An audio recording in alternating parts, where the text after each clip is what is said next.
Vous écoutez le Libre Journal de la plus grande France, dirigé par Anne-Laure Mahler, diffusé en direct sur Radio Courtoisie samedi 6 février 2021 de 18h à 21h et réalisé par Stéphane. Vous pouvez intervenir au cours de cette émission par téléphone au 01 46 51 00 85 ou par courrier électronique à courtoisie@radiocourtoisie.fr.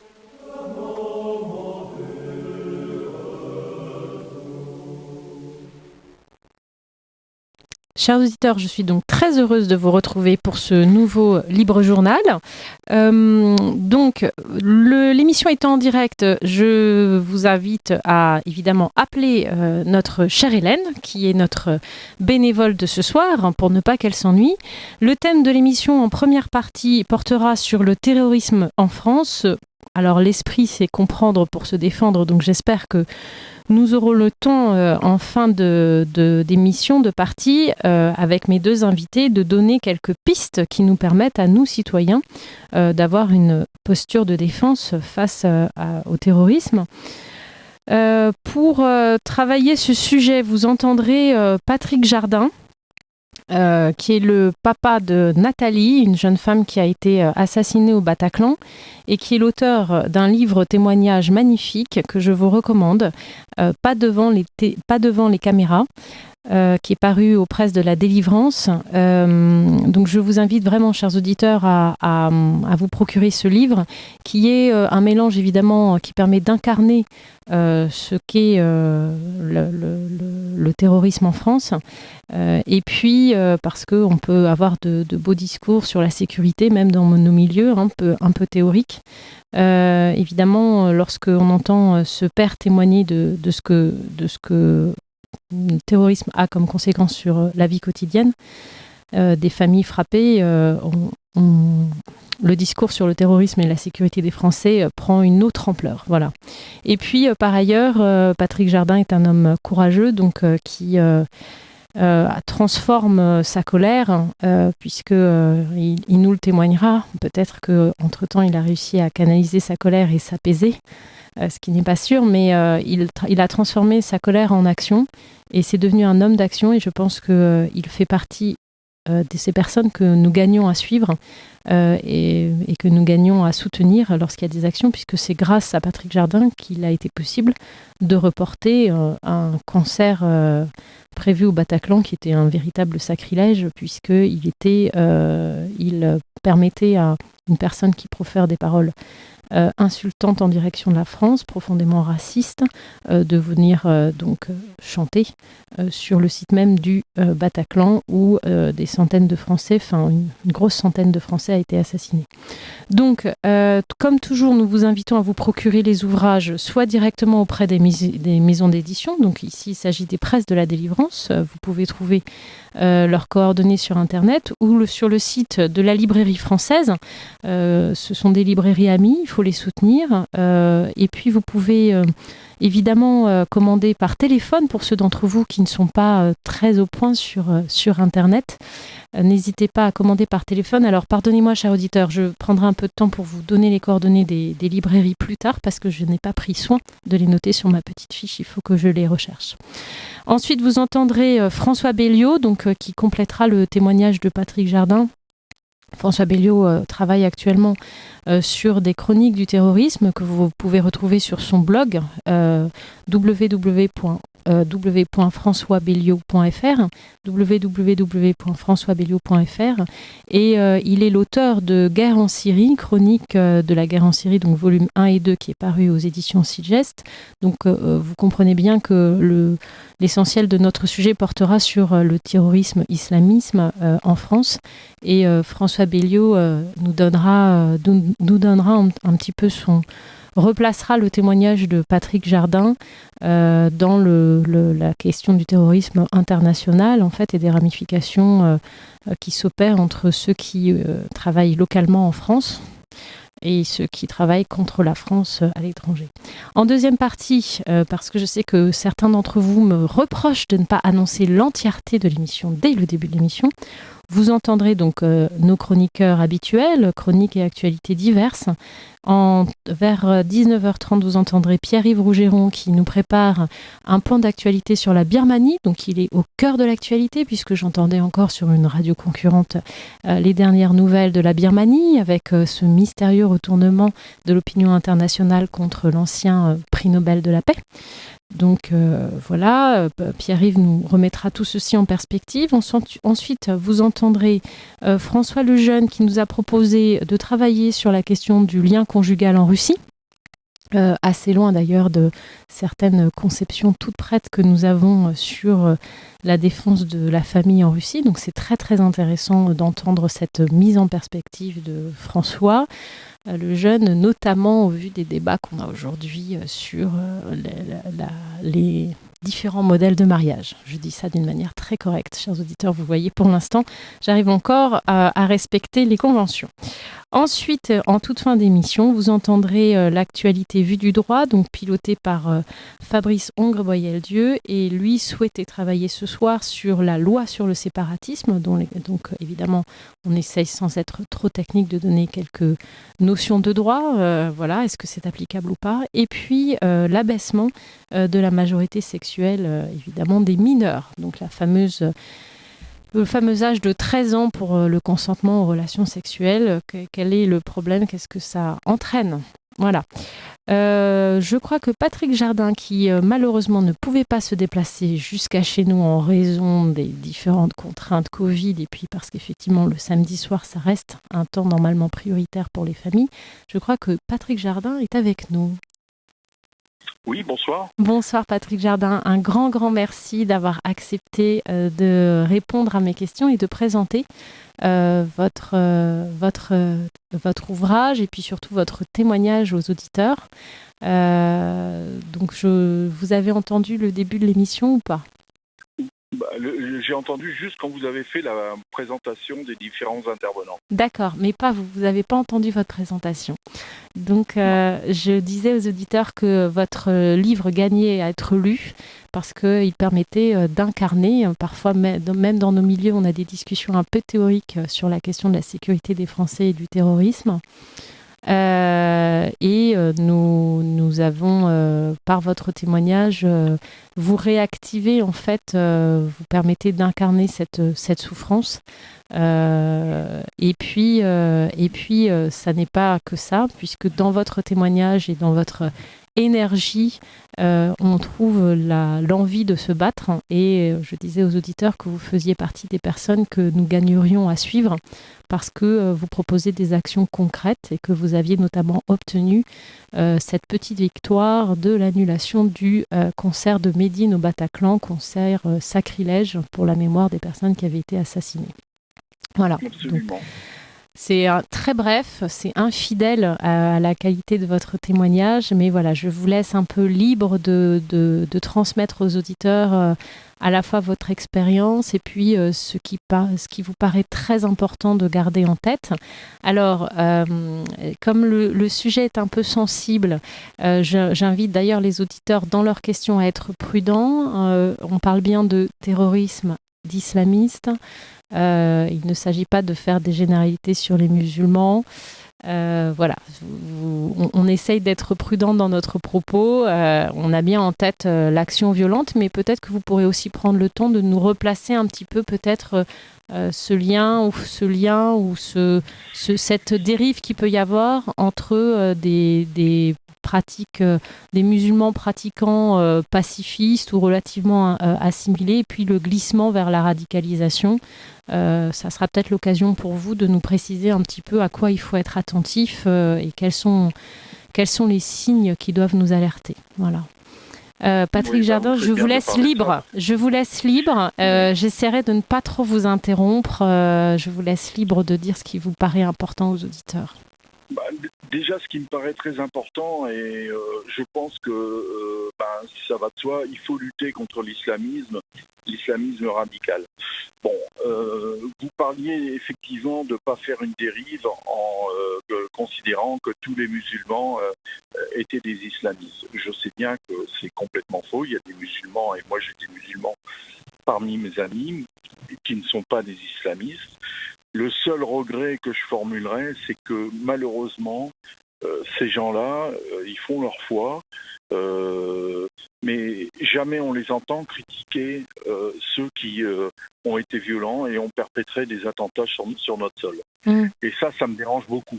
Moi, j'avais demandé d'ailleurs une audience auprès de Dali Boubaker à l'époque pour lui dire que je ne pouvais pas comprendre et j'arrivais pas à comprendre et j'étais même scandalisé par le fait que on a très peu entendu de gens au moment du 13 novembre 2015, on a entendu très peu de gens du milieu islamiste protester contre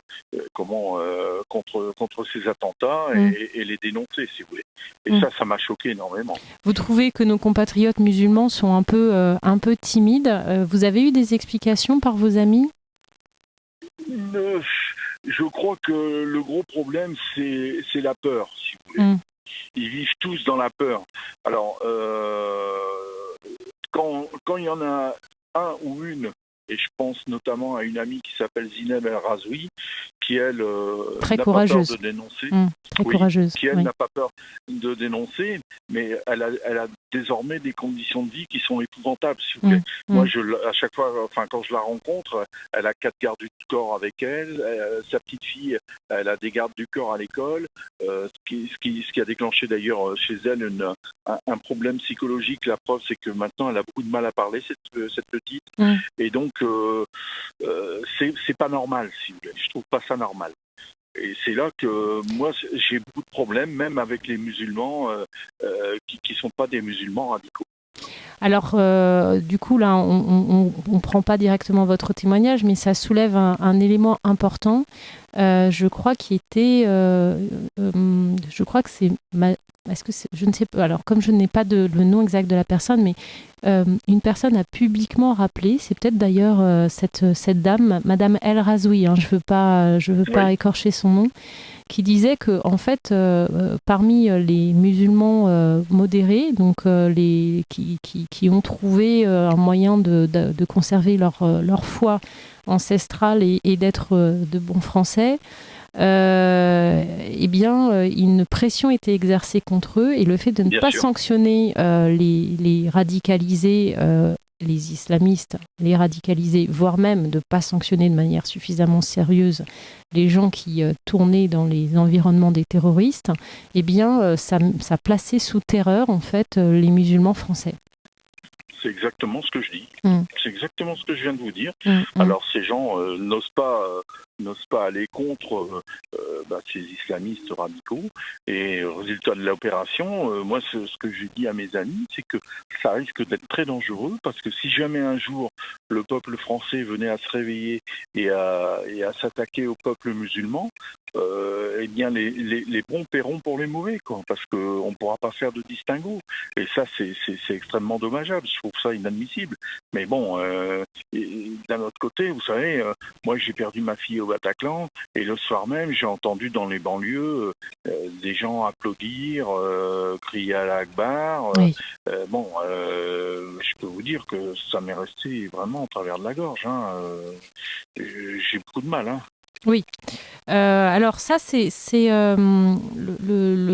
les éléments en fait que je souhaitais vous voir entendre, c'est que dans votre témoignage, alors je rappelle aux auditeurs le livre de Patrick Desjardins, premier livre, peut-être qu'il y en aura d'autres parce que vous êtes très actif. Oui, il y en a un deuxième qui est en préparation, qui est en gestation. Patrick Jardin, donc Pas devant les caméras, paru aux presses de la Délivrance. Je vous transmettrai, je laisserai au secrétariat les coordonnées de notre librairie amie, la librairie française, que vous pouvez trouver sur Internet ou par téléphone pour les plus anciens qui ne sont pas à l'aise avec Internet. Vous donnez donc témoignage d'abord évidemment de l'horreur, de ce qui vous est arrivé, et puis surtout en contrepoint, et moi c'est ce qui m'a frappé parce que quand je lis vos témoignages, alors votre témoignage pour moi fait écho en matière de douleur, de terreur appliquée aux personnes qui voilà, qui se trouvent confrontés à cette espèce de mentalité relativiste où certains ont le droit de commettre des crimes et pas d'autres. Toute proportion gardée, nous avons eu l'occasion de recevoir Anne-Sophie Leclerc, qui a été vraiment traînée dans la boue suite à une maladresse à propos de Taubira. Et toujours pareil, dans vos témoignages, il y a quelque chose de politique à retirer, quelque chose qui nous amène à l'action. Et vous racontez donc évidemment le drame du père qui perd sa fille, mais surtout vous montrez en quoi, là où on s'attend quand même à un petit peu de, surtout juste après les attentats, à au moins une tentative de calmer des personnes qui expriment leur haine en direction de la France, eh bien c'est pas ce dont vous avez été témoin. Sûrement pas. Bon, déjà, ça a commencé le dimanche après l'attentat. L'attentat a eu lieu un vendredi soir. Hein. Le dimanche à midi, j'ai interpellé Manuel Valls, Cazeneuve et Le Drian dans la gare du nord de Paris, pardon. Et ils étaient venus faire la tournée des popotes pour justifier que, eh bien, leur opération était bien en place, que la police et les militaires étaient bien en place et tout ça. Et ce monsieur, lorsque je l'ai interpellé, la seule chose qu'il a trouvé à dire, c'est monsieur, pas devant les caméras. Ça, c'est d'ailleurs le titre de mon livre. C'est parce que la seule chose qui, lui, le déranger, c'est qu'il puisse être filmé devant les caméras. Et ça m'a choqué énormément. J'ai trouvé quand même disproportionné. Moi, je venais de perdre ma fille. Je lui demandais des explications. Et la seule chose qui, lui, le gênait, c'était que je ne l'interpelle pas devant les caméras. Bien. Donc bon, déjà, avant même d'être sûr que votre fille était morte, vous étiez déjà au parfum. Voilà. Et donc, si vous voulez, moi, comme je lui ai dit, les caméras, c'est pas moi qui les ai fait venir, c'est lui qui les a fait venir pour qu'on le filme en train de faire la tournée des popotes. Donc, moi, les caméras, à la limite, ce jour-là, j'en avais rien à faire. Et donc, ça m'a vraiment choqué. La deuxième chose qui m'a choqué, parce que je pensais, moi, que quand on était ministre, on était quand même, on faisait partie de l'élite de la population française. Je me suis complètement trompé parce que ils avaient réuni les victimes ou parents de victimes dans une salle aux Invalides, cellule de crise. Et là, il y a le ministre des anciens combattants, parce que quand vous êtes victime, vous faites partie des anciens combattants. Moi, je pense plutôt qu'on aurait dû faire partie des anciens combattus, mais bon. Et c'était à l'époque M. Todeschini, un monsieur pas très grand, avec une petite barbe. Et comme j'ai un peu une grande gueule et que je râlais un peu, il est venu vers moi, il m'a dit « Mais monsieur Jardin, vous inquiétez pas, vous allez être indemnisé. » Voilà ce qu'on m'a dit. Moi qui venais de perdre ma fille. Vous allez être indemnisé, comme si la moindre indemnité pouvait remplacer ma fille. Ce que j'avais de plus cher, un enfant, c'est ce qu'on a de plus cher, quoi. Donc, je suis tombé du grenier à la cave. Je lui ai dit que je lui ai demandé s'il avait fait des études pour dire de telles conneries, parce que je comprends pas, quoi. Jamais je me serais permis de dire une chose comme ça. Et vous voyez, moi j'ai été extrêmement déçu des pouvoirs politiques. Hein. Depuis j'en ai rencontré quelques-uns. Je comprends mieux maintenant pourquoi on est dans une telle panade, parce que ça vole vraiment pas haut. Hein. Vous avez rencontré des personnes dont vous jugez qu'ils sont sots ou qu'ils sont incompétents? Généralement, l'un va pas sans l'autre. Hein. Ah, vous pouvez avoir des personnes intelligentes qui sont pas au bon endroit, hein, mais... Ouais, s'ils sont intelligents et qu'ils sont pas au bon endroit, ils changent eux-mêmes. Hein. Ils donnent leur démission, ils vont ailleurs. Hein. Mais il y en a aucun qui donne sa démission. L'assiette au beurre est bien trop bonne. Hein. Il faut appeler un chat un chat. Hein. On voyait un gars comme Valls.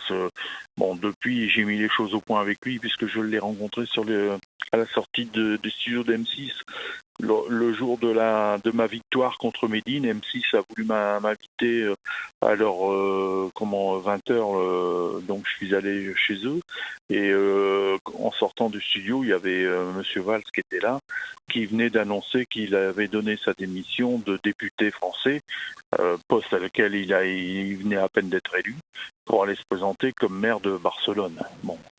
Là, j'ai pu lui dire ce que je pensais parce qu'il n'avait pas de garde du corps. Ça s'est passé en tête à tête. Maintenant, il sait ce que je pense de lui. Quelle a été sa réaction quand vous lui avez dit si c'est pas indiscret?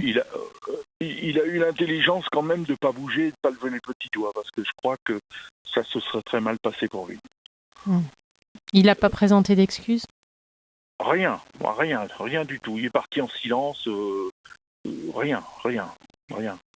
Mais vous savez, ça fait partie... quand aux Invalides, ils ont fait l'hommage national, eh bien, Hollande est venu, il a fait son discours. Dans le quart d'heure qui suit, il est parti. Il n'est même pas venu saluer les familles. Il n'est même pas... rien. Il a fait son discours, il est parti. Ce qu'il faut savoir, c'est que quand ça vous arrive, eh bien, vous êtes un numéro. Et que ce numéro-là, pour eux, ne veut rien dire. Vous n'êtes qu'un numéro. Ce qui est très intéressant, c'est que nous, côté public, on nous a fait croire que les familles étaient entourées. Et là, par exemple, vous nous signalez que le président n'est pas venu vous saluer. Donc, la politesse qui était due à... Comment il s'appelle, Théo, n'était pas due aux familles de blessés par le terrorisme. Mais alors, je ne sais pas si d'autres familles ont réagi. Moi, j'ai réagi parce que vous savez quand même que le président de la République a décoré le prince d'Arabie Saoudite de la Légion d'honneur. Et quand on sait que l'Arabie Saoudite est un des financeurs des attentats du Bataclan, je ne vois pas pourquoi il a éprouvé le besoin d'aller décorer ce monsieur. Si je me souviens bien, Napoléon a créé cette distinction pour des gens qui avaient commis des faits pour le pays. Je ne vois pas en quoi le prince d'Arabie Saoudite ce qu'a fait le prince d'Arabie Saoudite pour mériter cette distinction. Et en plus de ça, si c'est en ayant financé les attentats de Paris, j'estime que c'est vraiment malvenu. Des faits comme ça, vous savez, je pourrais vous en décrire plein. Plus récemment, il y a la maire de Paris, Anne Hidalgo, qui est allée commémorer le 13 novembre 2020, puisque ça n'a pas pu se faire publiquement, ça s'est fait en petit comité. Elle y est allée en tant que maire de Paris, alors que 3 ou 4 jours avant, elle avait donné une subvention de 14 000 € à une association salafiste. Ces gens sont complètement incohérents. Est-ce que vous savez s'il existe une liste des associations considérées comme salafistes en France? Est-ce que non, c'est interdit. C'est interdit. Vous pouvez pas, de même que vous pouvez pas avoir une liste des gens qui sont incarcérés en fonction de leur appartenance à l'islam ou pas. C'est interdit.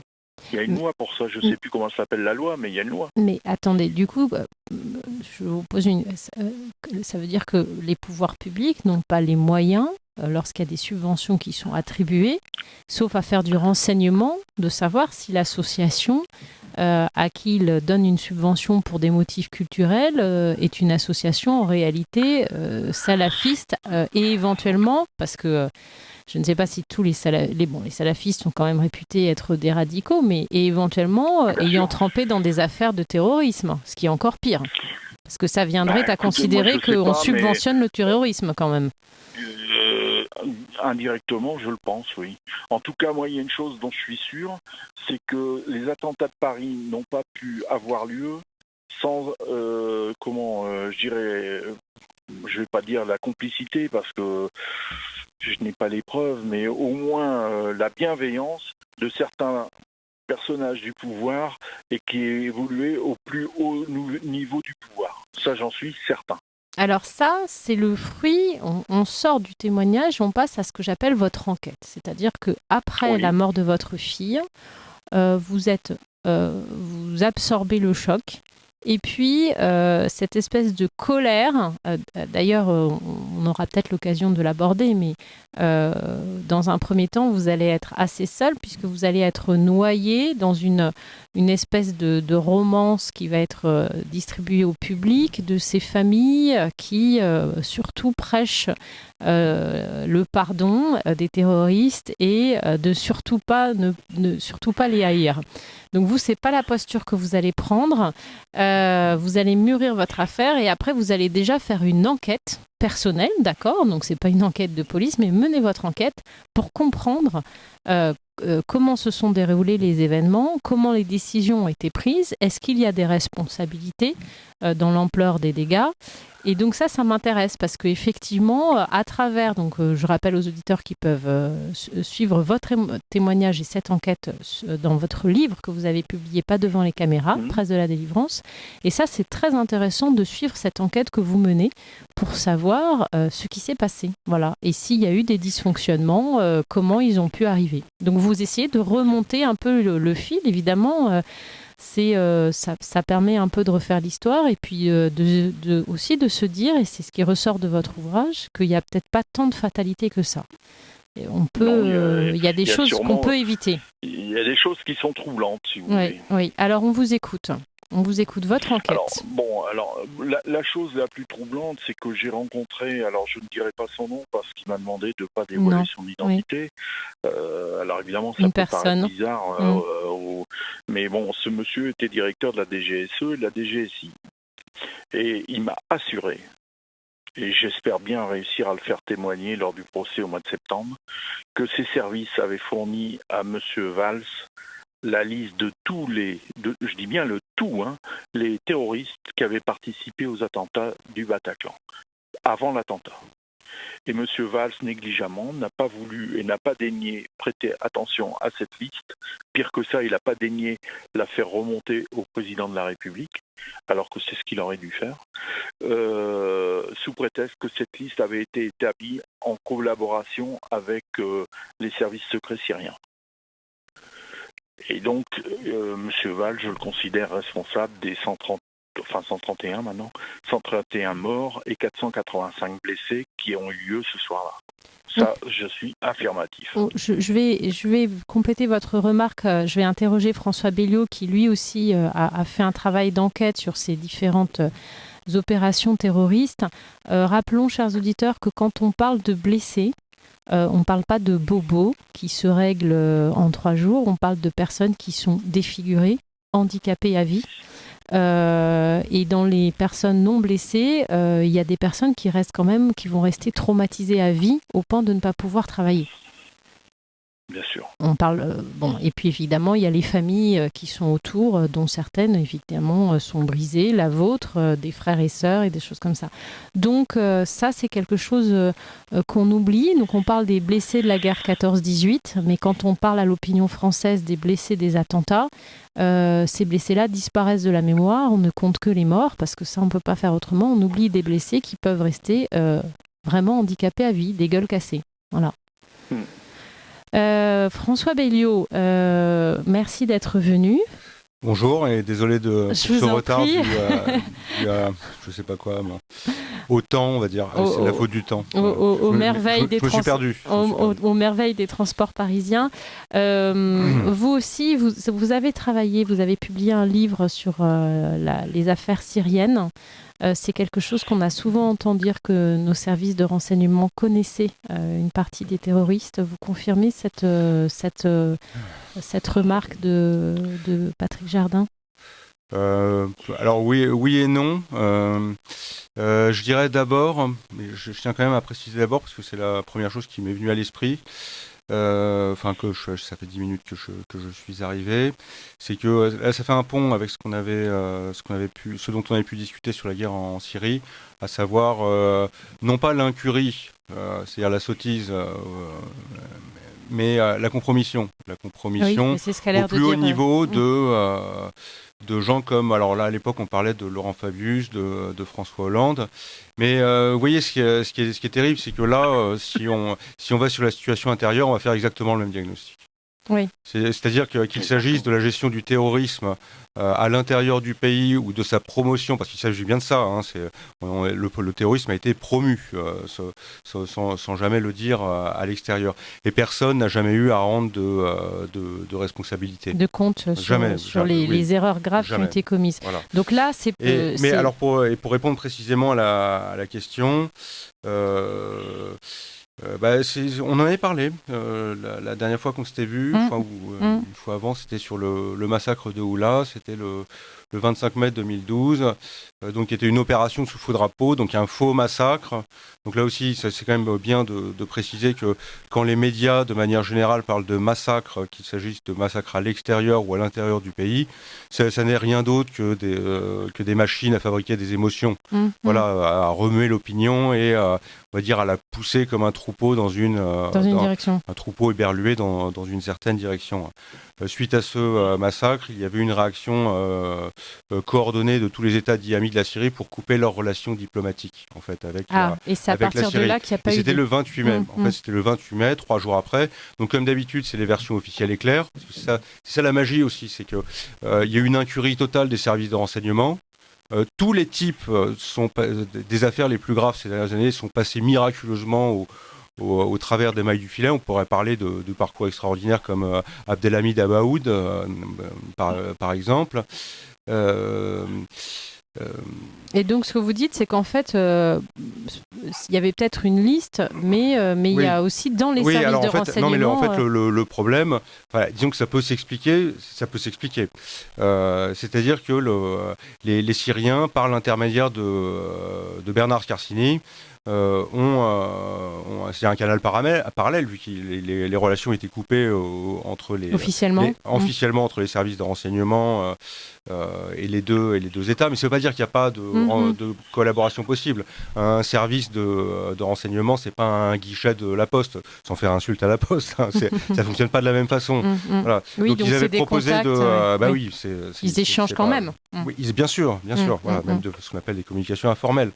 Donc ils avaient proposé de transmettre une liste de tous les terroristes qui étaient présents sur leur sol, des terroristes français, entre guillemets. Et alors, il y avait une condition quand même qui était posée, c'était un peu du donnant-donnant. Comme toujours, on est dans les affaires internationales. C'était quand même la Syrie voulait améliorer sa situation et exiger le rétablissement de ses relations diplomatiques. Voilà.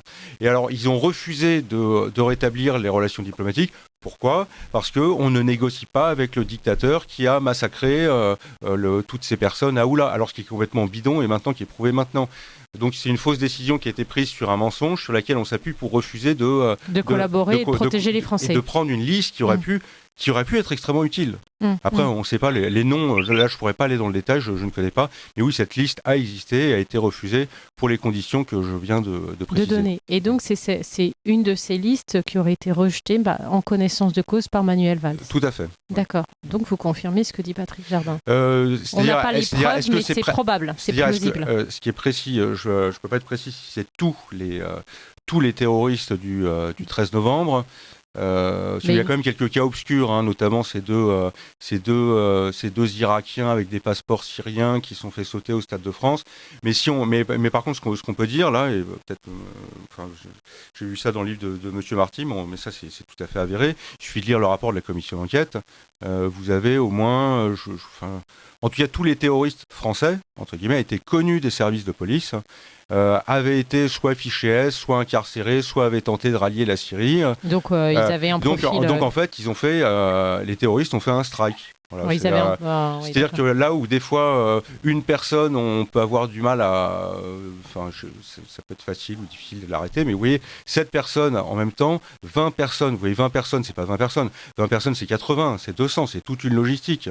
Donc 80, 200 personnes en même temps, alors que vous avez, pour les cas les plus célèbres, c'est-à-dire les terroristes du Bataclan, Omar Moustaphaï, l'autre je me rappelle plus, Sami Amimour, et on a aussi Abdelhamid Abaoud, mais ça c'est pour un autre versant. Voilà, le parcours d'Abaoud en Europe. Nous, à la limite, on a plus de difficultés à franchir les frontières. Enfin, voilà, Oui, sauf que ce que vous êtes en train de nous dire, Patrick Jardin, vous confirmez, c'est que ces gens-là étaient connus, ils avaient le CV entre guillemets du terroriste idéal. J'ai failli dire le genre idéal, mais c'est pas tout à fait ça. Ils étaient connus des services de renseignement comme des gens dangereux et on les a laissés agir. En plus, je me permets de souligner que, évidemment, pour qu'il y ait un homme qui tue, ça veut dire qu'il y a une petite cellule autour. Donc là, aux attentats du Bataclan, il y avait quoi, 10 personnes, 12 personnes qui ont agi physiquement? D'après ce que j'ai pu savoir, d'après les juges d'instruction, ils étaient 17. 17 qui ont été détectés. Donc Ouais. il y avait une agitation sur 20 ou 30 personnes, au moins. Je pense, oui. Ouais. Au grand minimum.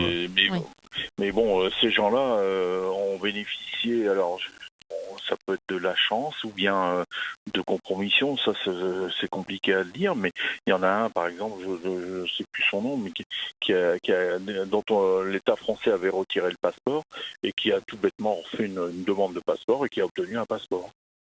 Au même nom? Ça me paraît Non, quand même. rassurez-moi.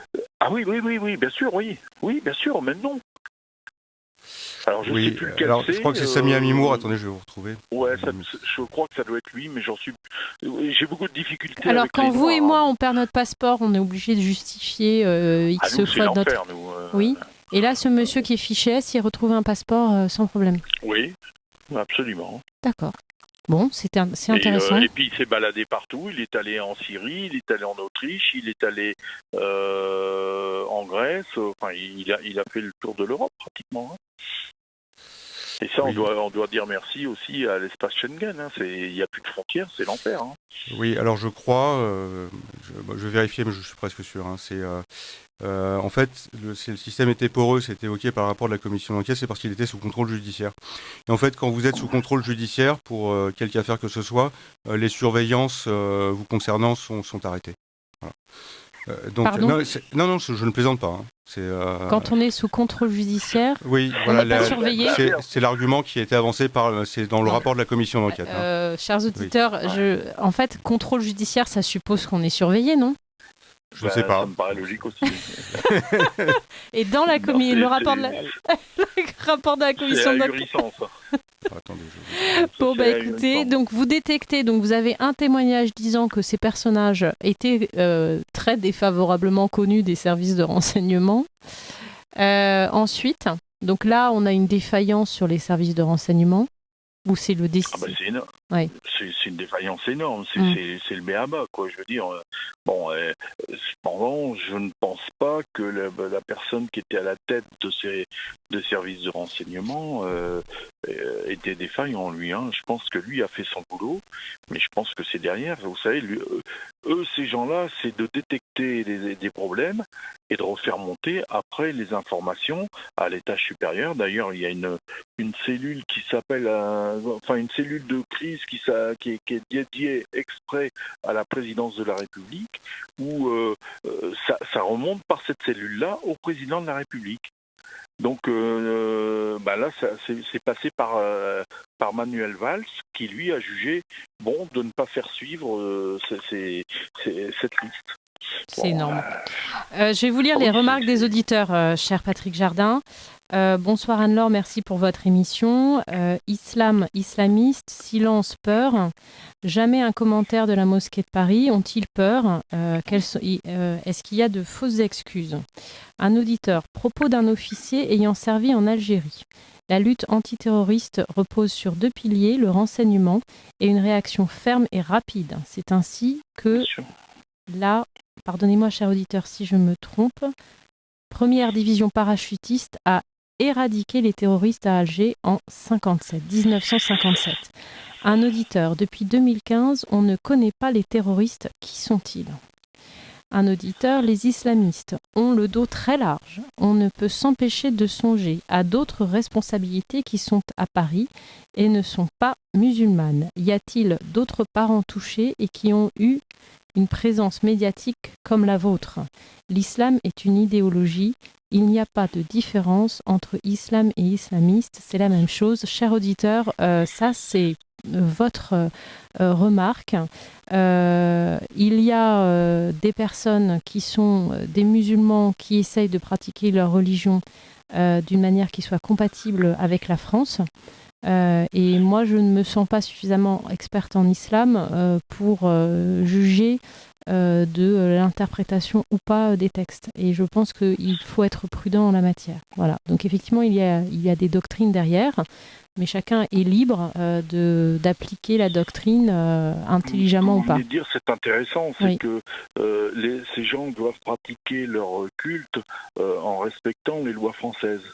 Bon, par exemple, je vais vous dire, les prières de rue, c'est pas respecter la loi française. Oui, c'est ça. Donc, je ne comprends pas qu'on laisse faire ça. Oui, mais c'est deux choses différentes. C'est-à-dire que c'est la loi française qui doit primer. À partir du moment où il y a effectivement une revendication de réforme des lois, notamment des lois qui permettent de vivre correctement ensemble, il y a un champ politique qui est attaqué. L'utilisation du terrorisme, c'est carrément le champ de la guerre. Mais je pense, cher auditeur, que si on veut pouvoir trouver des solutions, il faut essayer d'être mesuré dans notre réflexion. Ce qui ne veut pas dire être mou ou tiède, mais mesuré dans la compréhension du problème. Et puis, il y avait une autre remarque. Les politiques savent qui sont les responsables du Bataclan. Voilà. Bien sûr. C'est évident, mais il y a un auditeur qui a mis le doigt dessus, si vous voulez. Le service de renseignement est là pour détecter les problèmes. Après, il faut effectivement intervenir et sévir s'il y a lieu. Mais le problème, c'est que on n'a mais alors vraiment aucun homme politique qui prendra la responsabilité de sévir. Aucun. Ils ont tous peur. Oui. Ils ont tous peur. C'est là qu'est le problème. L'application simple de la loi française. Aujourd'hui, on est à la merci encore d'avoir un attentat de masse comme on a connu au Bataclan. C'est pour ça que je me bats, parce que moi, malheureusement, ma fille, je pourrais jamais la faire revenir. Mais ce que je veux pas surtout, c'est que ça recommence. Moi, j'ai été extrêmement touché. Vous pouvez pas savoir à quel point, lorsque ces deux jeunes filles de 22, 23 ans là se sont fait à la gare Saint-Charles, attaquer à la gare Saint-Charles à Lyon. Mais ça m'a touché, mais au plus profond de moi. Moi, à chaque fois qu'il y a un attentat comme ça me touche. Ça me fait quelque chose. Je dis, putain, c'est encore, ça recommence. Et je me souviens, ce jour-là, c'était aux alentours d'une heure ou deux de l'après-midi à dimanche. Je suis devenu blanc. Ma femme qui était devant moi m'a dit, mais qu'est-ce qui t'arrive? T'es pas bien? T'es malade? Bah oui, moi, ça me touche. Et j'arrive pas à comprendre, parce que la gare Saint-Charles, je connais. À Marseille, un dimanche après-midi, il n'y a pas un seul Français qui est intervenu. Moi, je peux vous dire que même si j'étais sur place, j'aurais peut-être pris un couteau, je serais peut-être plus là en train de vous en parler, mais j'aurais pas laissé ces deux jeunes filles se faire agresser. Il y en a peut-être une qui serait morte, mais l'autre, elle aurait peut-être eu la vie sauve. C'est ça. Les Français ne bougent pas. J'allais vous dire, ça peut aller tellement vite quand on voit l'histoire de l'assassinat de Samuel Paty, ça s'est passé en très très vite. Mais deux personnes assassinées, ou alors elles étaient... Je ne sais pas comment on peut décapiter quelqu'un en quelques secondes. Enfin, moi, j'ai jamais décapité quelqu'un, mais je suppose que ça doit prendre du temps. Vous me rassurez, Patrick Jardin, vous avez déjà un CV que les médias se sont chargés d'étoffer, d'imaginer. C'est bien que vous ne confessiez pas au micro de Radio Courtoisie que vous vous exercez à de tels actes. Merci, Patrick Jardin, pour cet avertissement. François Belliot, nous sourions, chers auditeurs, mais c'est vraiment l'adage, le rire et la politesse du désespoir, parce que évidemment le sujet n'est pas drôle. Oui, ça, c'est... François Belliot, vous aviez une information, je crois que vous avez trouvé une info. Je pense que ça peut être intéressant déjà à la fois par rapport à l'épisode qui vient d'être évoqué là, que vient d'évoquer M. Jardin, les deux jeunes filles, le double assassinat de Laura et Morane, nommons-les, à la gare Marseille-Saint-Charles, donc c'était le 1er octobre 2017. Voilà, là vous allez entendre un profil, parce que là, parmi vos auditeurs, il y a une question qui s'était posée, c'était qui sont les terroristes. Bon, je renvoie à mon site. Oui, j'ai dit aux auditeurs c'est que vous complètement aviez gratuit. fait C'est pas de... un Mais j'ai vraiment fait un travail travail on va dire de synthèse de toutes les affaires de ces dernières années. Et notamment, j'ai fait tous les profils. Et on tombe toujours sur le même genre de profil. C'est-à-dire que c'est pas du tout des génies du mal avec des bases secrètes à plusieurs niveaux, avec des découvertes fabuleuses qui permettent de menacer des États tout entiers. Jamais. Il n'y a pas de...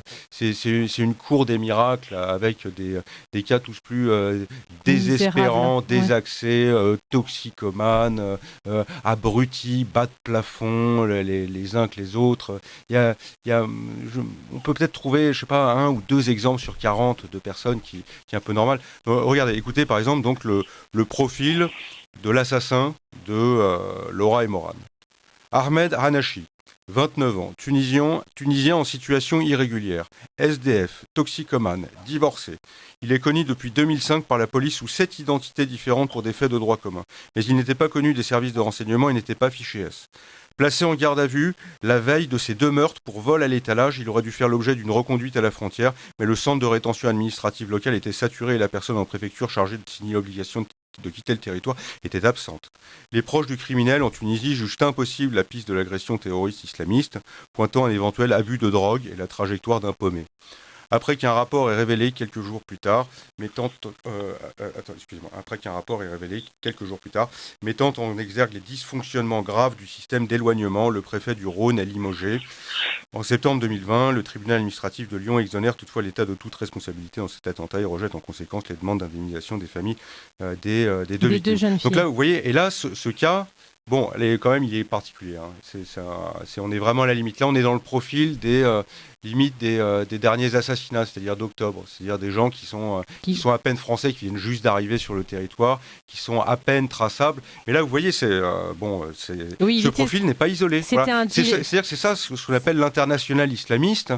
Des gens qui seraient organisés, qui auraient un plan machiavélique pour nous réduire à la terreur et à l'esclavage de façon concertée. Vous voyez, ça ne tient pas la route une seconde. Il faut bien que derrière ces pantins, il y ait des marionnettistes, de manière générale. On est bien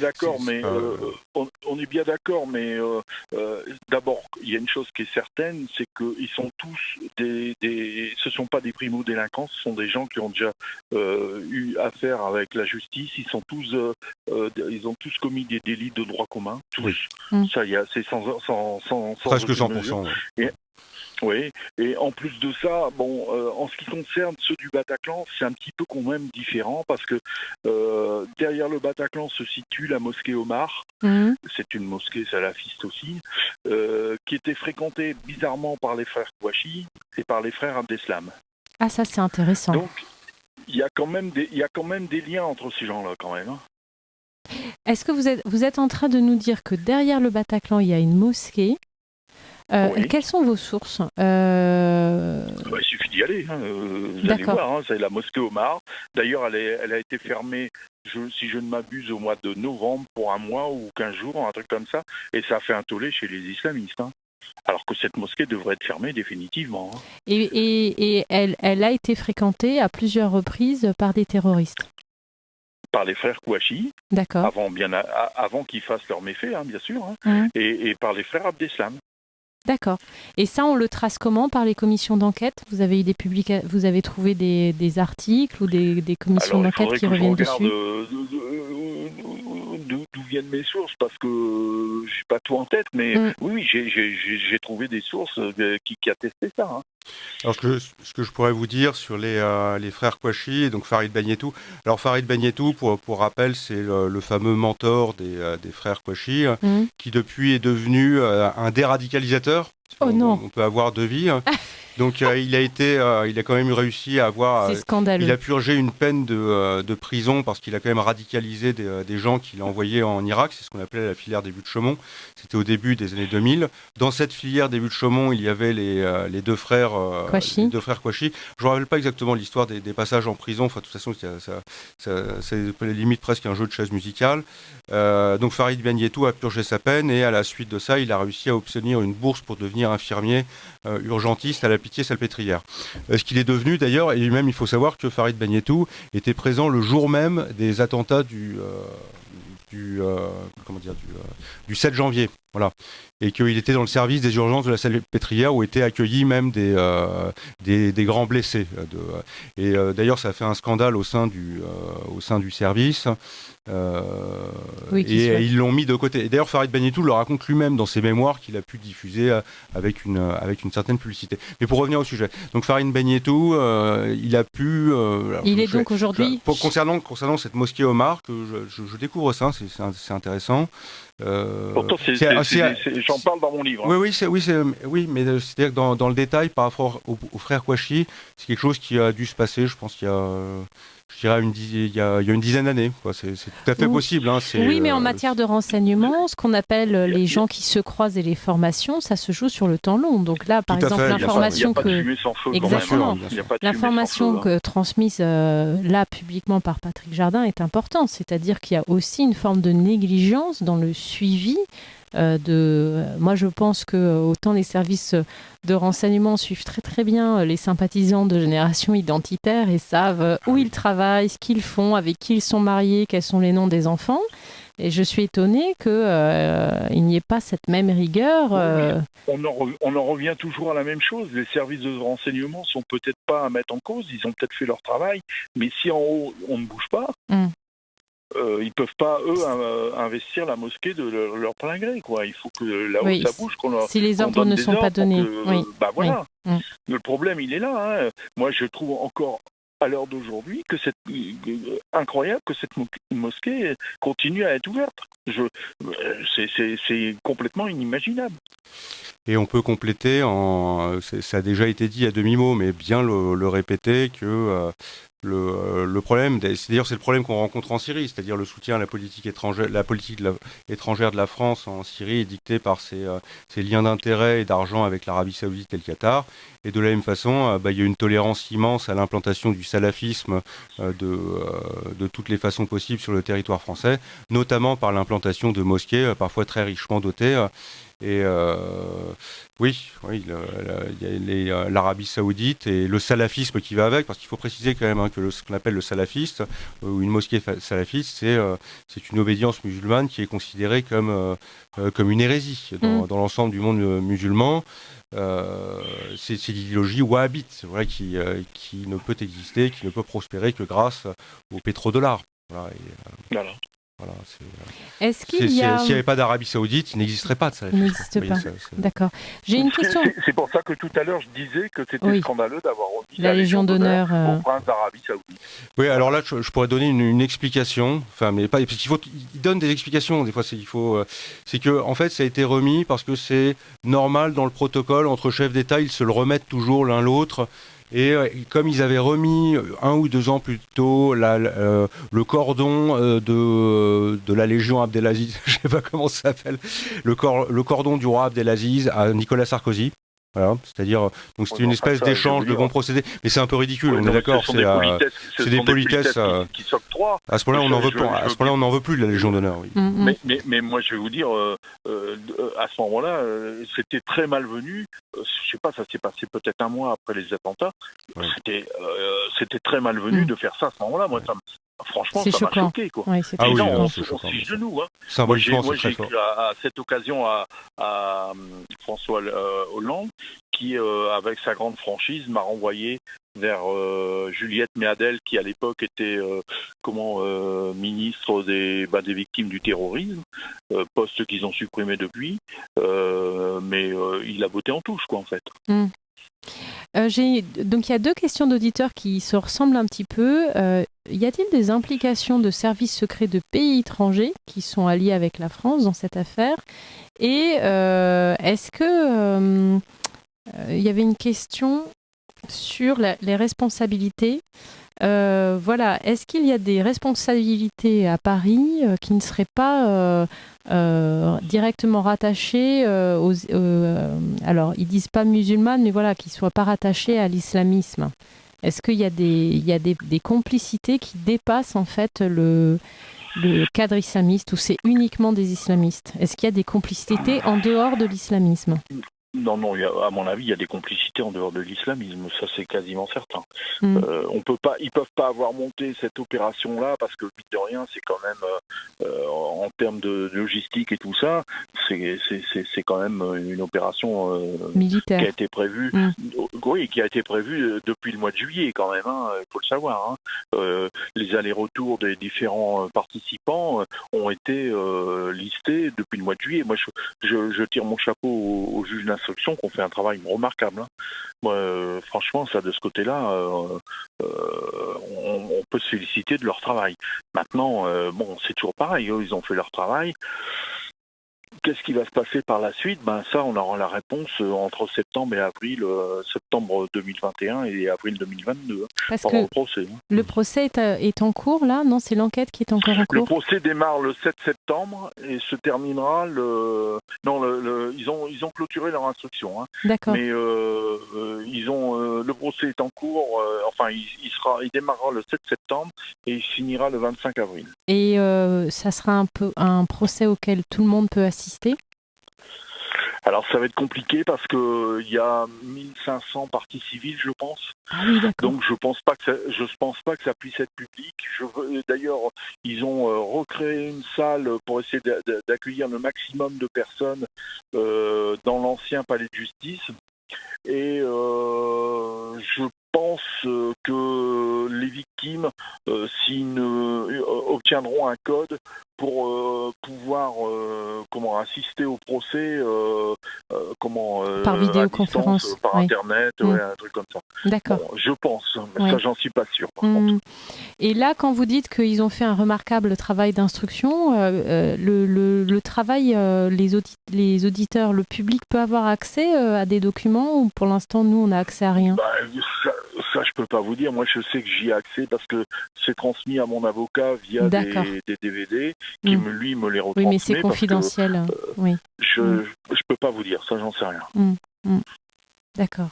Est-ce que vous voyez d'autres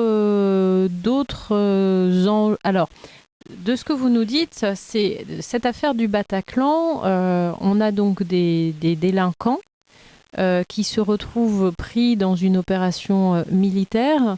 Est-ce qu'on a pu trouver le cerveau de cette opération ? Est-ce que l'enquête permet de savoir comment ils ont pu se fournir les armes, le financement ? À mon avis, il y avait plusieurs cerveaux. Il y avait Samy Animour, ça fait aucun doute. Mais il y avait les frères Klein aussi. Ah oui, effectivement, dont on a oublié le nom. Oui, mais moi pas. Oui, mais pardonnez-moi. Ils sont décédés depuis, mais c'est quand même eux qui ont revendiqué le premier les attentats. Donc à mon avis, ils n'étaient pas sans ignorer ce qui allait se passer. Je vous en prie. Je peux dire que c'est quand même, ça reste assez confus et on est quand même. On attend le procès quand même avec impatience. C'est des gens qui sont en détention provisoire depuis plus de 5 ans. C'est quand même ce qui aurait pu être réglé d'ailleurs un petit peu plus tôt. Alors est-ce que Salah Abdeslam va parler ? Voilà, c'est le dernier survivant. Non, à mon avis, il parlera pas. Non, je pense pas non plus. C'est comme Peter Sheriff là aux attentats pour le procès des attentats du 7 janvier. Bon, ils l'ont montré dans sa cellule, ils lui ont posé des questions, mais le mec, excusez-moi l'expression, il s'est mis dans un coin et il a rien dit. Et de toute façon, Salah Abdeslam, il est dans sa cellule depuis 5 ans, il ne dit rien. Voilà, c'est le mutisme absolu. Non, il parlera pas parce que, si vous voulez, il y a 2 solutions. S'il parle, ou il se fait exécuter par des gens de son bord, je dirais, ou peut-être par des services secrets français ou autres, parce qu'il aura parlé, quoi. Donc, à mon avis, il parlera jamais, ce monsieur. Bien. Et moi aussi, peut-être on peut rajouter sur le Bataclan, en y étudiant le sujet, alors je ne l'ai pas autant étudié que Charlie Hebdo, mais quand même, ce qui m'a frappé, c'est autant sur Charlie Hebdo, vous avez, et l'Hypercacher, vous avez une version officielle qui se fige assez vite, c'est-à-dire en 2-3 jours, et qui ne bougera plus ensuite pour l'éternité, parce que c'est ça, une version officielle. Maintenant, c'est comme ça la science historique. C'est le média qui arrive, en 3 jours, tout est tourné, alors que les services de renseignement n'ont pas fait leur travail pendant 10 ans, voilà, c'est après, et toute personne qui critique est taxée de complotiste. Dans le cas du 13 novembre, ce qui est un peu particulier quand même, c'est que quand on lit les ouvrages successifs, mettons 2016, 2017, 2018, on s'aperçoit quand même qu'il y a des variations importantes dans la répartition des rôles. Et donc là, on n'est pas sûr. Pour moi, pas très maîtrisé. Pour ce qui me concerne, je n'ai peut-être pas assez travaillé encore assez dessus, mais ça me semble vraiment très confus. Voilà, très confus pour ce qui concerne la précision des responsabilités. Moi, si vous voulez, effectivement, ça reste confus parce que pour faire un travail d'enquête, il faut se lever de bonne heure. Il y a très peu de gens qui veulent vous parler. Hein. Très très peu. Hein. Il y a personne. Moi, j'ai interviewé des gens du RAID, par exemple. Bon, ils veulent très peu en parler. Hein. Des gens qui sont rentrés dans le Bataclan lors de l'assaut final, ils en parlent pas. Hein. À mon avis, ils ont reçu des ordres. Hein.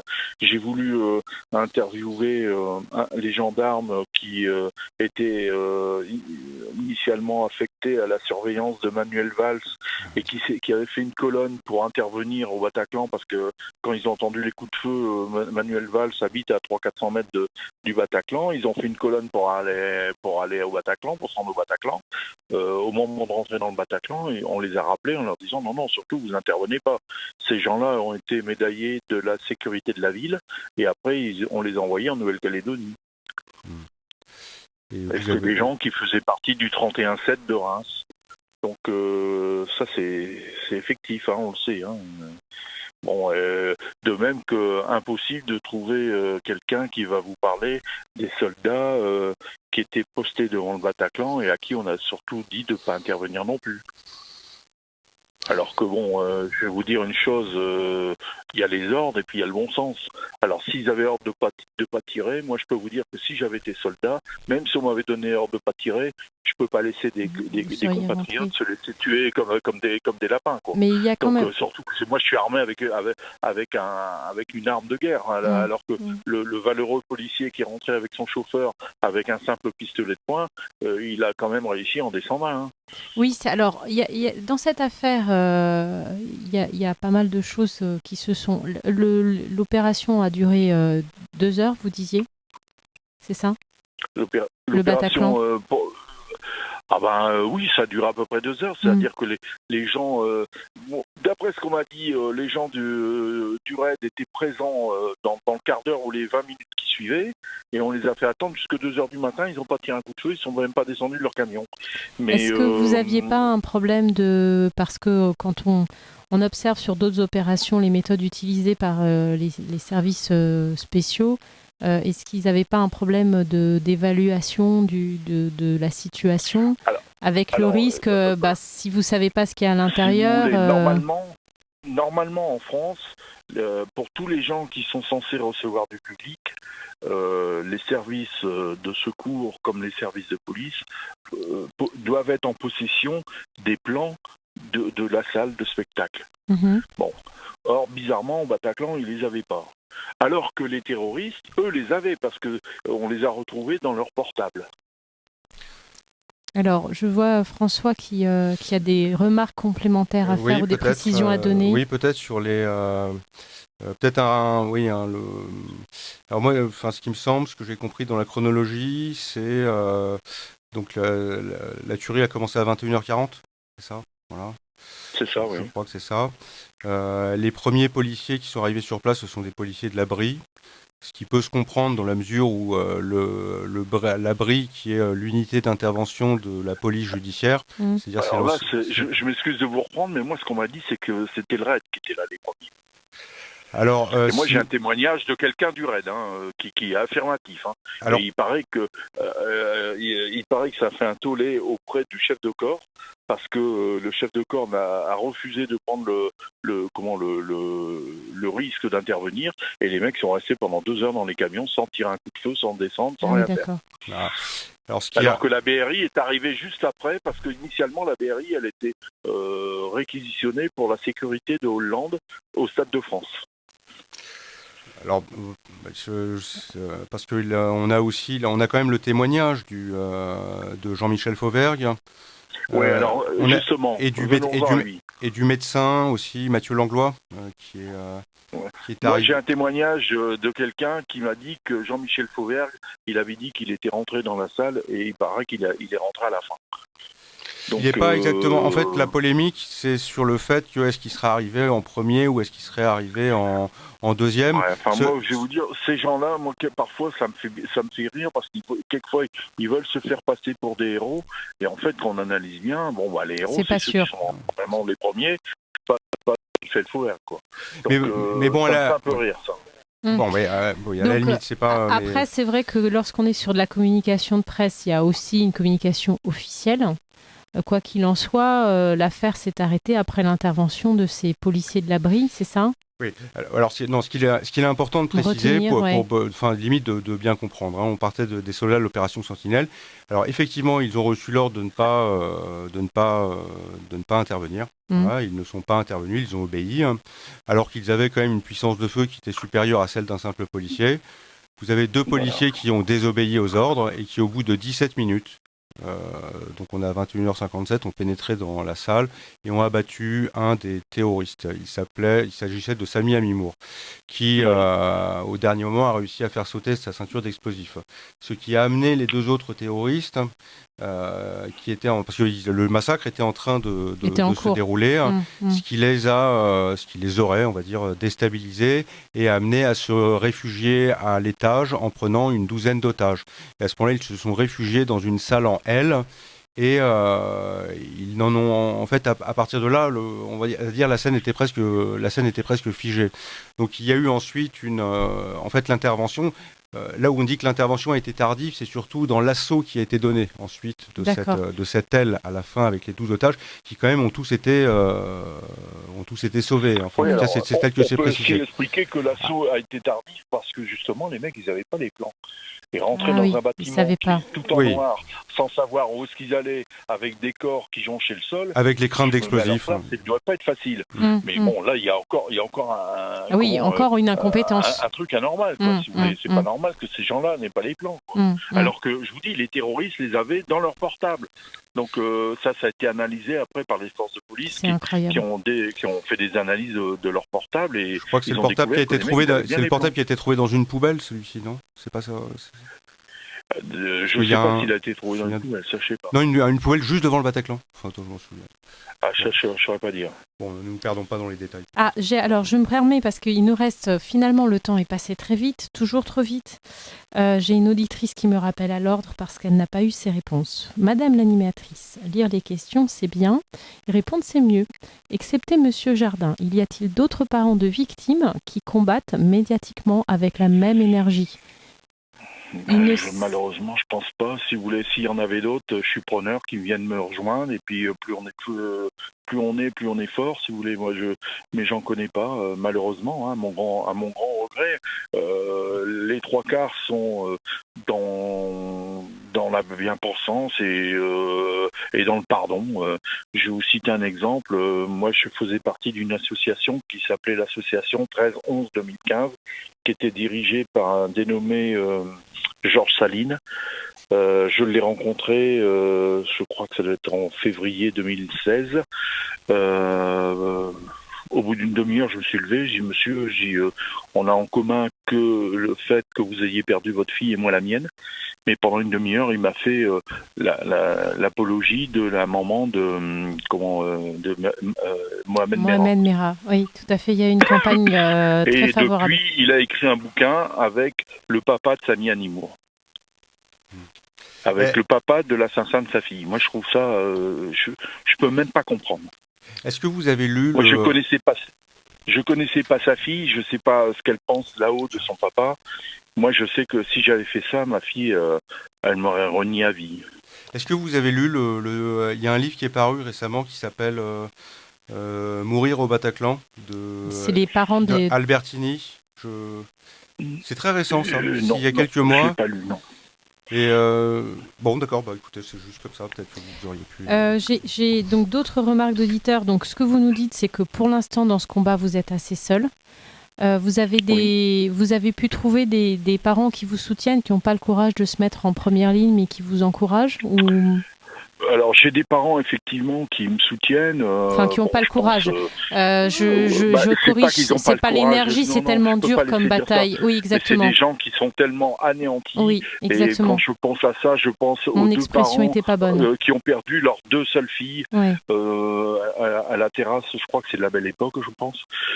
Ces gens s'apprêtaient à prendre leur retraite, ils étaient charcutiers traiteurs. Dans votre livre, et ils ont perdu leurs 2 filles. Et ils m'ont dit, Monsieur Jardin, nous... on n'en peut plus. On est d'accord avec vous, on vous soutient, mais on n'a pas la force. On veut tirer un trait là-dessus. Voilà.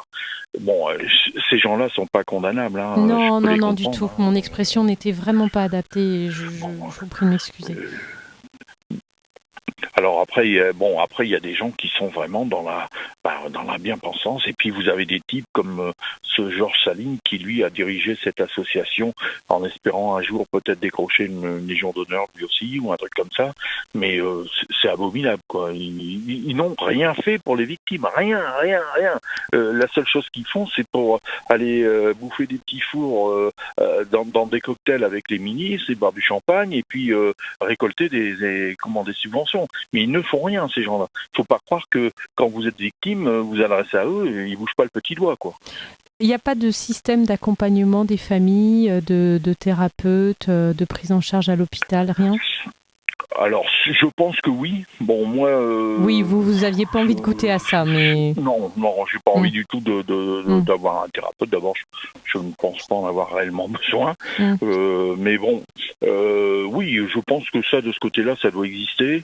Moi, j'ai une amie qui elle, plutôt, a habité au-dessus du Bataclan et qui a essayé de donner des aides aux différents blessés. Et elle m'a toujours dit que il y avait je crois que c'est Monsieur Albertini c'est lui qui a écrit ce livre. C'est ça ? Alors, oui, c'est ça. Ouais, attendez, je vous le dis. Oui, c'est le fils de Monsieur Albertini est mort dans ses mains. Et donc, elle a été extrêmement choquée. Elle a essayé d'avoir recours au service des thérapeutes et tout ça. Et quand elle y est allée une fois ou deux, elle a été accueillie par une thérapeute musulmane qui lui a dit que ça pendait au nez de la France parce que la France avait bombardé la Syrie, que ci, que là. Et en fait, c'est du lavage de cerveau, quoi. Ah oui, donc là, vous êtes en train de mettre en cause... la sélection des personnes censées aider la famille. Peut-être pour cette personne. Hein. Maintenant, les autres, je peux pas les mettre en cause. Hein, mais bon, c'est pour vous dire que moi, j'ai pas éprouvé le besoin du tout d'avoir recours à ce genre de service. Alors, j'essaye de faire passer les messages des auditeurs qui sont assez nombreux ce soir. Les CRA sont débordés et on peu de moyens pour détecter les problèmes. Pourquoi l'État ne multiplie-t-il pas les moyens pour faire appliquer les lois ? Un autre auditeur, les politiques connaissent les terroristes pour la bonne raison que ce sont eux qui les manipulent, voire la stratégie du chaos. J'ai un auditeur qui m'envoie la plaque qui a été mise à la gare Saint-Charles. Malheureusement, la photo ne me permet pas de lire le texte, cher auditeur. Une auditrice... Est-ce que cela... Ah bah voilà, elle arrive. Alors, lecture de la plaque qui a été installée en mémoire de ces jeunes femmes qui ont été assassinées. Laura Morane, 20 ans, victime du terrorisme en ce lieu, 1er octobre 2017. Puisse vos cœurs et votre complicité être un message d'amour et d'unité. Ah oui, vous n'aurez pas notre haine. Oui. Ouais. Une auditrice, est-ce que cela ne vous semble pas curieux que le même phénomène se répète à 3 reprises ? Changement de propriétaire des 2 tours jumelles, quelques mois auparavant, Hypercacher, changement de propriétaire, Bataclan, changement de propriétaire avant les actes terroristes. Comment se fait-il que les médias ne parlent plus de cette affaire de l'entrepreneur qui a été égorgé ? Qu'en est-il de son entreprise et de sa famille ? Oui, du côté d'Amiens. Ouais. On ne saura jamais pourquoi le tueur a fait cela, puisqu'il est mort en prison. Et il y a ça, puis il y a le fait que beaucoup d'attentats auraient été perpétrés selon l'État par des gens dérangés psychologiquement. Hein. Parce qu'en France, on en a beaucoup apparemment. Hein. À chaque fois, ils nous disent ce sont des gens dérangés psychologiquement. Oui, il y a quand même une superposition. Il faut déjà être dérangé psychologiquement. Mais bon, derrière, il y a autre chose. Quoi. Oui, il faut même informer que, alors qu'au début, on attribuait systématiquement on prononçait l'accusation de participation à une association de malfaiteurs terroristes. Vous voyez, il y a un truc un élément de loi assez précis là-dessus. On le faisait systématiquement et en fait, à mesure que les profils s'accumulaient, je parlais de cours des miracles, et ben on a fini par, même dans beaucoup de cas, même quand les gens revendiquaient, de leur refuser, en fait, tout simplement, de leur refuser cette revendication. Et ça en leur disant, écoute, non, désolé, on n'a même pas de revendication. Tu as fait ça tout seul dans ton coin, tu es simplement un criminel. Tu es un criminel et un fou, et tu vas passer aux assises et tu vas être jugé comme un criminel. Voilà. Et donc il y a quand même beaucoup de cas comme ça qui sont... Et on peut imaginer aussi que c'est une politique qui a été utilisée pour dissuader aussi des aspirants djihadistes qui espéraient mourir d'une façon soi-disant noble, voilà, en les assimilant simplement à des vulgaires criminels. Mais ce qui est quand même le cas, moi, et ça je pense que... Autre chose. Oui. J'ai entendu autre chose, et ça j'ai pas pu le vérifier, c'est que ce genre de personnes vont d'abord consulter des thérapeutes, psychologues, psychiatres, tout ça, et comme ça, une fois qu'ils ont fait leur méfait, ils se déclarent psychologiquement défaillants. Ils ont la preuve qu'ils ont déjà été consultés pour ça, ce qui leur permet d'avoir une peine bien moindre, puisqu'ils ils prouvent qu'ils sont fous en fait. D'accord. Alors, il nous reste 10 minutes, Patrick Jardin. Vous avez mené, on n'a pas eu le temps de parler de vos actions, de l'après-attentat, de ce que vous mettez en œuvre. Est-ce que pour les auditeurs qui pourraient vous suivre sur les réseaux sociaux, vous pourriez leur parler de vos combats d'aujourd'hui, sur quoi vous avez besoin de soutien, sur quoi nous devons être attentifs? Parce que moi j'ai trouvé que votre action pour anti-concert de Médine est importante. Elle montre que les citoyens, en ronchonnant de manière coordonnée, peuvent quand même obtenir des petites victoires. Je sais que c'est pas une victoire complète contre le terrorisme, mais pour avoir la victoire complète, il y a des batailles intermédiaires. C'était la première victoire sur l'islamisme radical. Et j'en suis relativement fier. Vous avez raison. Parce que, au départ, tout le monde m'a dit, mais attends, t'es pas bien. Le Premier ministre lui-même, et c'est vrai que le Premier ministre avait dit qu'il fallait pas interdire ce concert, parce que, bon, là encore, c'est tout un système. Si vous voulez, le Premier ministre était maire du Havre. En tant que maire du Havre, il avait donné à l'association de Médine une subvention de 14 000 €. Il fréquentait le même club de golf. Et un jour, le sénateur Meurant a questionné le Premier ministre au niveau de ce concert que je trouvais, moi, abject. Et le Premier ministre a trouvé que, non, il n'y avait pas de raison d'interdire ce concert parce qu'il n'y avait pas de trouble à l'ordre public. Moi, quand j'ai entendu ça, je suis tombé de ma chaise, j'ai dit, puisque c'est comme ça, moi je vais le créer. Ils en veulent, on va leur en faire du trouble à l'ordre public. Donc, avec mes amis de la Ligue du Midi, on a entrepris de récolter des gens qui voulaient venir manifester pour ça, et on avait réussi à affréter 158 cars qui devaient partir de toute la France. D'accord. Ils ont eu peur. Et donc, en plus, on avait tous les gens qui seraient venus d'eux-mêmes parce qu'habitant plus près, si vous voulez. Oui. Donc on s'attendait à entre 10 et 15 000 personnes quand même. D'accord. Et là, ils ont eu peur. Plus, on avait des gens de la Légion qui étaient prêts à intervenir en disant de toute façon, on avait d'autres solutions si jamais par hasard notre système n'avait pas fonctionné. On avait des solutions, que vous n'êtes pas obligé de nous révéler parce que ça pourra servir d'autres fois. Je ne révélerai pas, mais bon, des solutions, des actions matérielles, je dirais plutôt. Et donc là, sûrement que les services de l'État ont dû être avertis. Et j'ai fait une conférence de presse le vendredi précédent la date du concert, et TF1, c'est là que TF1 m'a appris que en fait le concert était annulé. Ah, merveilleux. Alors Médine a pris ça à son compte, mais en fait c'est un énorme mensonge. En fait, c'est la direction du Bataclan qui a décidé d'annuler le concert. À mon grand soulagement, je vous dirais franchement, parce que je pense que nous, si on était 10 ou 15 000, plus les gardes mobiles devant, plus ça aurait pu mal tourner, oui. J'avais pas envie que coule du sang encore à l'endroit où tant de sang avait déjà coulé, si vous voulez. Et en plus, en tant que chef de file, je dirais entre guillemets, toute la faute serait retombée sur moi. Et ça, bon, ça commençait à me faire peur, quoi. Oui, mais normalement, les chefs essayent d'éviter d'être responsables du sang qui coule. Voilà, c'est vraiment l'ultime... donc, si vous voulez, moi, c'était pas le but. Le but, moi, tout ce que je voulais, c'est que ce concert n'ait pas lieu dans cette salle qui, pour moi, est un peu un sanctuaire maintenant. Et j'estime que ce genre de personnes doivent être interdites de cette salle. Alors, pour vous suivre, parce que finalement, ce qui ressort de votre bataille, voilà, c'est qu'il est important qu'on puisse être au courant des actions que vous menez. Est-ce que vous voulez bien communiquer aux auditeurs, peut-être soit vos coordonnées Twitter, soit Facebook, sur lesquelles ils peuvent se tenir en alerte si vous avez besoin d'être... Alors, il y a évidemment le soutien moral, mais... Le problème, c'est que mon compte Twitter, il évolue très souvent parce que je suis systématiquement censuré.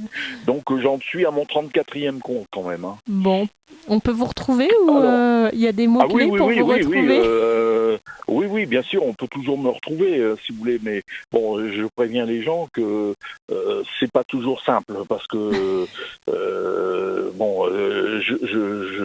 fais pas partie des gens politiquement corrects. Néanmoins, je vais vous donner une adresse Twitter où on peut me retrouver. Attendez, voilà. Alors il y a @Patrick P majuscule Patrick .Jardin, alors J majuscule ARDIN 12. Là, c'est mon adresse Twitter. D'accord, patrick.jardin12, et là, on peut vous retrouver. Et après, quand le Twitter est coupé... J'ai mon blog. D'accord, très bien, oui. C'est www.patjar.fr. Patjar, Patjar.fr. Voilà. Et comme ça... Là, c'est pas suspendu. Là. Oui, comme ça, on s'inscrit à votre lettre d'info, et lorsque les comptes Twitter sont fermés, on peut vous retrouver facilement. Oui, parce que quand mon compte est fermé, j'en rouvre un autre. Et il y a des gens qui me suivent, qui relayent, et puis je retrouve mes followers relativement oui, rapidement. Donc vous avez quand même des fidèles qui cherchent à rester accrochés à vos actions. Chers auditeurs, il nous reste 1 minute, me dit le technicien. Patrick Jardin, un dernier mot pour les auditeurs ? Alors, si je peux finir, si vous voulez, moi, mon action contre le cancer de Médine a prouvé une chose, c'est que quand on se serre les coudes, quand on est plusieurs, on peut lutter contre l'islamisme. Ça, on peut y arriver. Mais pour ça, il faut, en avoir la volonté, et 2, tous se serrer les coudes, parce que dans le camp d'en face, eux, ils se serrent les coudes. En plus, ils profitent de ce qu'on appelle la taqia. Si les gens ne savent pas, c'est le droit à mentir. Ils profitent de ça pour eux, progresser et se développer en France. Et ça, il faut absolument pas que ça continue parce que c'est un danger pour notre pays. D'accord. Donc, bien se raccrocher à vous et suivre vos actions et agir quand c'est à notre portée, il faut le faire. Il ne faut pas se retenir.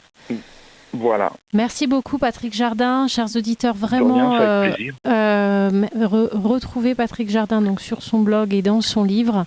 C'est un livre qui donne de l'énergie, la rage de se battre et nous en avons besoin quand même. Merci beaucoup Patrick Jardin. À bientôt.